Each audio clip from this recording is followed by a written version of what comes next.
Fala, gente, beleza? Tranquilo? Maravilha! Então deixa eu me apresentar. Sou o Adriano, professor de Biologia aqui do Objetivo, e hoje vamos trocar ideia em relação à Unesp, especificamente a segunda fase da Unesp. E já deixando uma coisa aqui bem clara. Na primeira fase da Unesp, a gente teve uma prova que foi absurdamente interdisciplinar. Foi uma prova espetacular, foi bem legal, foi bem criativa mesmo. Então, misturou ali inglês com biologia, misturou física, matemática com química, misturou tudo.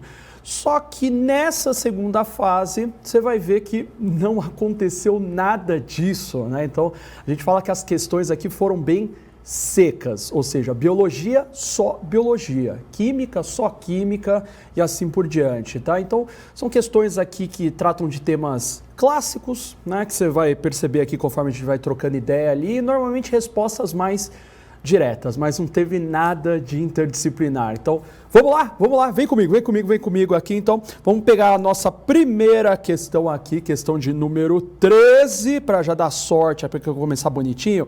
Ele te dá um texto que ele falou o seguinte, ó, que o BR, aqui o Brasil, é o maior produtor mundial aqui de cana-de-açúcar, que hoje é um insumo básico de uma ampla variedade de produtos e serviços de valor agregado, como o etanol e a bioeletricidade. Então, a principal atratividade do etanol é o grande benefício para o meio ambiente. Estima-se que, em substituição à gasolina, seja possível evitar até 90% das emissões de gases do efeito estufa. Já no caso da tal da bioeletricidade, mais novo e importante produto do setor sucroenergético, né, de açúcar, né, de cana-de-açúcar, é produzido a partir do bagaço e da palha da cana-de-açúcar, permitindo o aproveitamento desses resíduos para a geração de energia. Te deu aqui o texto, te deu aqui o nosso contexto da questão. Vamos ver o que ele está perguntando? Olha a letra A, a letra primeira, ó. Uma das razões pelas quais a combustão do etanol é benéfica ao meio ambiente é o fato dele ser obtido de uma fonte renovável. Pergunta: explique por que a queima de um combustível de fonte renovável, no caso do etanol, em comparação à queima de um combustível fóssil, por exemplo, no caso da gasolina, contribui para uma menor concentração de CO2 na atmosfera. Joga para mim, produção, joga para mim. Vou pensar o seguinte, né? Então, para que o etanol ele seja produzido lá na usina, é necessário cana-de-açúcar, tá? Isso tem que estar bem claro na sua cabeça. Então, o que vai acontecer? Vamos imaginar ali que você tem o carro, certo? Ele vai ser movido a etanol. Dessa combustão do etanol, eu vou ter liberação de gás carbônico, de CO2 para a atmosfera. Só que pensando aí nesse ciclo, nessa fonte renovável, esse CO2 que foi liberado na atmosfera lá pelo nosso carro, ele vai ser utilizado na fotossíntese realizada pela cana-de-açúcar. Daí a cana-de-açúcar ela vai crescer, né, porque ela está fazendo fotossíntese, produzindo matéria orgânica, e essa matéria orgânica que a nossa cana-de-açúcar ela fez dessa fotossíntese, que pegou aquele CO2 que foi liberado pelo carro, vai ser utilizada para produzir novamente etanol, né? Então, por isso que a gente tem essa ideia de fonte renovável de energia. Você libera gás carbônico na combustão do etanol, ele é capturado pela fotossíntese da cana-de-açúcar para ser ali utilizado novamente para fazer o combustível. Essa é a primeira parte aí dessa nossa letra A, essa ideia que você tem que ter colocado aí. Agora, joga aí na tela para mim, produção. Segunda parte aqui da letra A. Justifique se a produção, aqui ó, grande produção, de bioeletricidade a partir da utilização da palha e do bagaço da cana-de-açúcar aumenta ou diminui essa concentração de CO2 na atmosfera. Tudo bem, então joga aqui para mim de novo. Isso, maravilha. Então vamos pensar o seguinte, pensando nesse contexto, né, de fontes aí renováveis e fontes não renováveis, que a questão deu para mim ali naquele texto. Então a ideia aqui é justamente diminuir a concentração de CO2 de gás carbônico na atmosfera, porque como eu estou utilizando ali o bagaço da cana, né, a palha da cana, são fontes renováveis de energia, tá? Então vai diminuir. Olha só, pois é. Vamos para a letra B? Joga na tela aí para mim, produção. Maravilha, isso. Letra B é mais direta, tá? Falou o seguinte, nas usinas, a cana-de-açúcar ela é moída para extração aí do caldo de cana, né? Você que vai na feira aí, né? Pega aquele pastel com caldo de cana, ou garapa, matéria-prima aí para produção aqui para síntese do etanol. Pergunta diretaço, hein? Que processo biológico resulta na síntese desse etanol, a partir aqui do caldo de cana, e além do etanol, que gás é produzido aí ao longo desse processo? Tá, então, gente, aqui vai ser direto, né? Então, o processo biológico aqui vai ser a fermentação alcoólica, por isso que vai sair o álcool, né? Vai ser o etanol.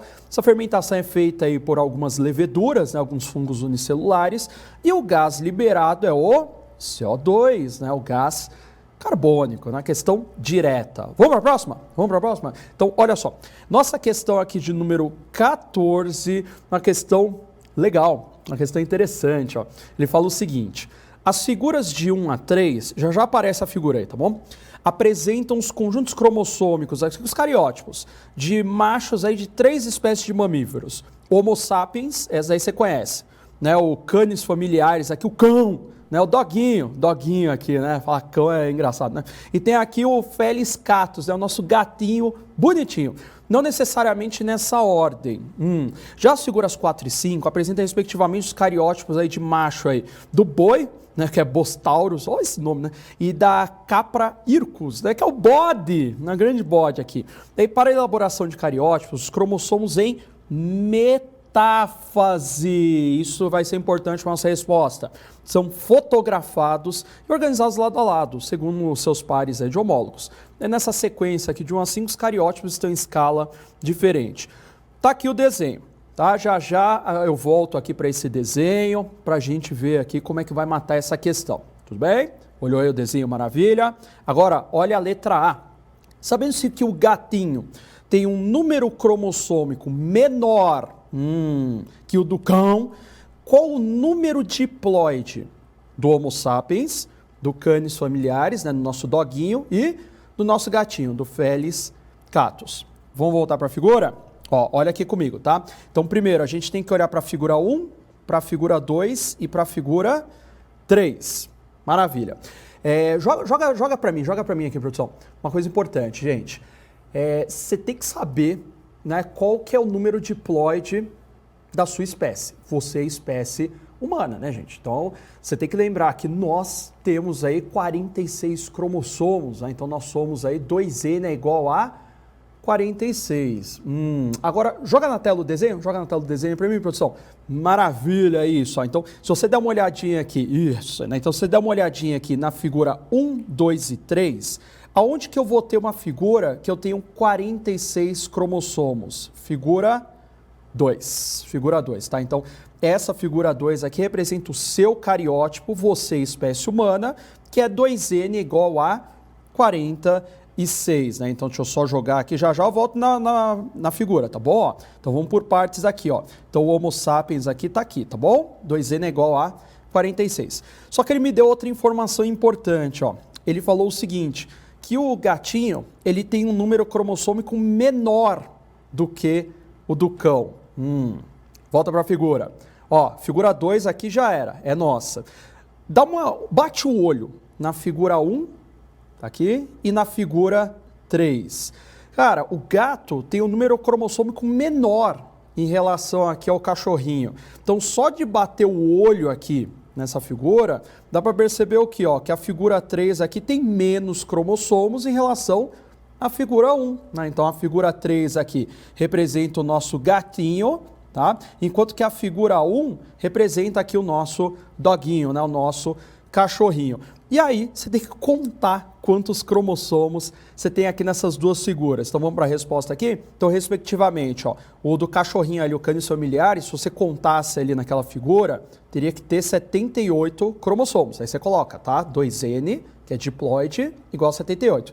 E no gatinho, né, que é o Felis catus, se você contasse ali naquela figura, seria 2N é igual a 38 cromossomos. Tudo bem? Só ter atenção no enunciado que tudo dá certo. Só que agora a segunda parte da letra A.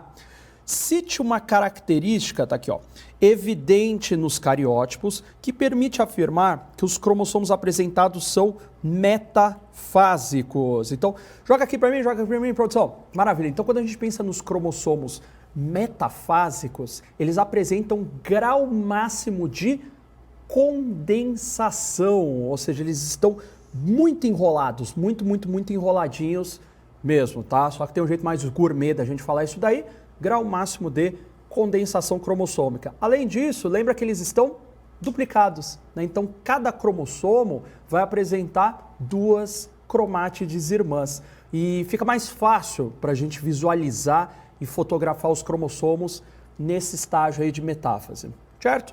Questão manjada, hein, gente, de mitose, né? Questão clássica aí que a gente sempre comenta em sala de aula. Vamos para a letra B? Joga na tela aí, produção. Joga na tela aí para mim, produção. Então, olha só. Letra B fala o seguinte. As espécies aqui, ó, é o boi, tá? Então, o Bostaurus aqui e o bode, né, a Capra hircus, apresentam cariótipos muito parecidos, com a mesma ploidia, e a exceção aqui do cromossomo X, né? Já te mostro na figura. Tem cromossomos aí de mesmo jeitão, de mesma morfologia. Como se explica o fato de conjuntos cromossômicos tão semelhantes determinarem características fenotípicas tão diferentes quanto aquelas que distinguem ali o boi e o bode, ó. Vou voltar para a figura? Então, lembra que ele falou o seguinte, ó, que a figura 4 aqui é do boi e a figura 5 é do bode, tá? Batendo o olho, realmente, né, dá para ver ali que são figuras bem parecidas. Você bate o olho e fala, ixi, né, mas calma. Mas, ó, vamos pensar o seguinte, né, joga aqui para mim. Isso. Cara, se eu colocar um boi na sua frente e se eu colocar um bode na sua frente, acho que você vai conseguir diferenciar eles. Ai, professor, não, você consegue, velho, vai, você consegue, né? Eles têm o mesmo número de cromossomos. O jeitão, a morfologia dos cromossomos, ela é semelhante, mas por que um boi é um boi e por que um bode é um bode? Então, o que está acontecendo na verdade? Os genes são diferentes entre as espécies, os genomas. Então, a carga genética ali do boi, ela é bem diferente em relação à carga genética do bode, né? Então, do ponto de vista fenotípico, obviamente eu vou ter essa diferença sendo mais aparente. Beleza? Legal essa questão, hein? Questão aí criativa. Certo? Vamos para a próxima? Vamos para a próxima aqui, ó. Então, olha só que bonitinho. Você sabe que eu adoro aqui zoologia, né? Então, essa questão aqui de número 15, ele já falou o seguinte, os artrópodes apresentados nas imagens aí de 1 a 4 são os vetores da doença de Chagas, da peste bubônica, da leishmaniose e da febre maculosa. Não necessariamente nessa ordem. Tá? Olha a figura aí. Já vamos dar um spoiler, né? Já vamos dar um spoiler direto aqui, ó. Imagem 1, essa figurinha número 1, isso aqui é um carrapato estrela. Tá? Então tinha que saber quem é o que dessa história. Ah, professor, tinha que saber, velho. Tinha que saber, né? Que é moleza sentando pudim e aqui não tem pudim. Essa figura 2, isso aqui é uma pulga. Putz, sério, acredita em mim, tá? Isso aqui é uma pulga. Essa imagem 3 aqui, ó, essa figura 3, isso aqui é o barbeiro. Ah, esse cara você já ouviu falar, vai, pelo menos, o barbeiro. E esse carinha aqui, ó, da imagem 4, isso aqui é o mosquito palha, tá? Identificamos todos eles aqui. Daí ele continua ali no enunciado, e ele fala, ó, no cladograma, as letras A, B, C e D representam as relações filogenéticas entre os artrópodes daquelas figuras, não necessariamente na mesma ordem aqui que aparece nas imagens. Tá, isso daqui eu vou usar só no final aqui do exercício. Vamos ver o que ele está perguntando? Ó. Olha a letra primeira, olha a letra A. Quais imagens apresentam, respectivamente, os artrópodes vetores da doença de Chagas, peste bubônica, leishmaniose e febre maculosa? Tá, vamos voltar? Vamos voltar, vou indo e voltando aqui, tá? Então, ó, primeiro, ó, doença de Chagas. Quando eu penso em doença de Chagas, é o barbeiro, que é o vetor. Imagem 3, tá? Doença de Chagas, imagem 3. Qual que é a próxima aqui, ó? Peste bubônica. Peste negra, tá? Na Idade Média chamavam de peste negra aqui. Peste bubônica tem que ser a pulguinha. Ah, vai ser a pulga do rato aqui. Olha a próxima vai ser leishmaniose. Leishmaniose, úlcera de Bauru, né? Um beijo pro pessoal de Bauru que está assistindo a gente, ó. Tem que ser o mosquito palha, tá bom? Então, leishmaniose aqui, imagem 4, mosquito palha. E, por fim, febre maculosa, ela vai ser transmitida aqui pelo carrapato estrela, que é a imagem 1, tá? Então, essa primeira parte da letra A, ligue os pontos, né? Exatamente isso daí. Olha a segunda parte da letra A. Isso daqui é uma coisa que a gente sempre fala em sala de aula. Hein? Qual dessas doenças não é transmitida pela picada do respectivo vetor? Vem para mim. Então, você tem que lembrar o seguinte, que é a doença de Chagas, né? Porque não é a picada do barbeiro que passa, né, o Trypanosoma cruzi aí para o seu organismo. Não. Geralmente o que é? É o contato com as fezes contaminadas do barbeiro contendo o Trypanosoma cruzi, né? Então esse é um negócio clássico, hein, gente? Então tem que ser aí doença de Chagas, tudo bem? Tranquilo? Só uma questão clássica aqui de parasitoses aqui, é bem tranquila mesmo. Agora a letra B, né? Tem aí na sua tela, né, a letra B, que a gente vai usar aquele cladograma. Sabendo que no cladograma apresentado, a letra B corresponde ao artrópode representado na figura 3, que é o barbeiro, tá? Então, tá aqui, ó. Figura 3 é o barbeiro, então B de barbeiro. Pronto, ajuda a gente, tudo bem? A quais números correspondem, respectivamente, às letras A, C e D?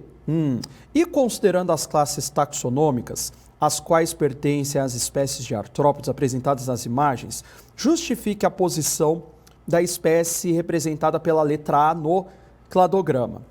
Tudo bem, ó. Tá aqui nosso cladograma. Ele já falou que o carinha B, ele é o barbeiro, certo?